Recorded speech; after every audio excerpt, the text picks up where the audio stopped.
পুরো ঢাকা সিটিটা বাংলা টেসলার দখলে, এটাকে বলে বাংলা টেসলার।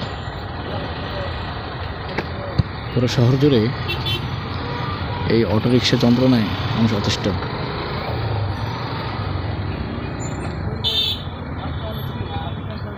বুঝতে পারছি না আজকে এত জ্যাম কেন। সেক্টরের ভিতরে এই অসময় খুব জ্যাম। নর্মালি এই জ্যামগুলো সন্ধ্যার পরে হয়, আজকে দেখি সন্ধ্যার আগেই। আর বাংলা টেসলার তো আছেই।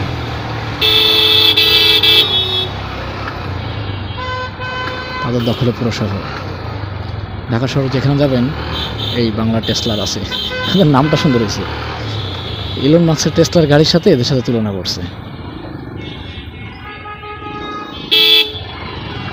বাংলা টেসলার খুব সুন্দর একটা নাম আছে। কে যে দিল আমি এটা জানি না, বাট দেখলাম।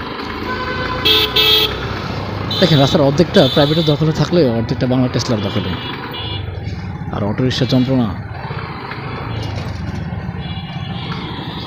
একসময় পায়ে প্যাডেলের রিক্সা ছিল, ওটাই ভালো ছিল। অটো হওয়াতে সমস্যা, তাদের কোনো নিয়ন্ত্রণ নাই, এটা হচ্ছে সে বড় সমস্যা। গতি আছে কিন্তু ব্রেক নেই।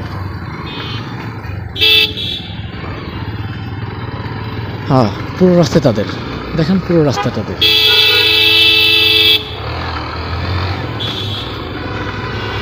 যাওয়ার কোনো উপায় নেই, পুরো রাস্তা তাদের জন্য রাখা হয়েছে।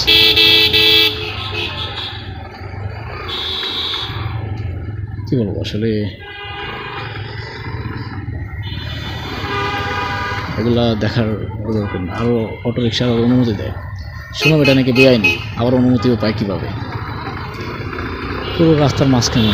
সাধারণত আগে যখন পায়ে চাপা রিক্সাগুলো চলতো তখন এগুলো রাস্তার বাম পাশে হয়ে চলতো, সিরিয়াল বাই সিরিয়াল। কিন্তু এখন অটো হওয়াতে রাস্তার ডান বা মাঝখানে কোনো হিসাব নেই, যা যখন যেদিকে ইচ্ছে সেদিকে যাচ্ছে।